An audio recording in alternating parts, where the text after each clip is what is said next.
என்னன்னு பார்க்குறீங்களா? என் பையன் அவனே செஞ்ச ஸ்டூல். இது ஓனாக செஞ்ச ஸ்டூல். பார்த்தீங்களா, என் பிள்ளை கஷ்டப்பட்டு செஞ்சுருக்கு எனக்கு. பட் என்ன, இதில் கொஞ்சம் நிறைய குறைகள்லாம் இருக்குது.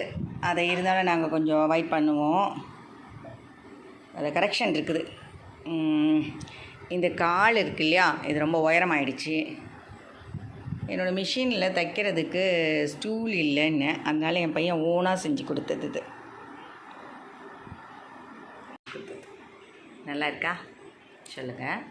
உங்கள் வீட்லேயும் இந்த மாதிரி உங்கள் பசங்க ஏதாவது அவங்களா ஓன் இன்ட்ரெஸ்ட் எடுத்து ட்ரை பண்ணுவாங்க இல்லையா, ட்ரை பண்ணியிருப்பாங்க இல்லையா, அந்த மாதிரி ஏதாவது இருந்தால் எனக்கு கமெண்ட்டில் சொல்லுங்கள். ஓகே.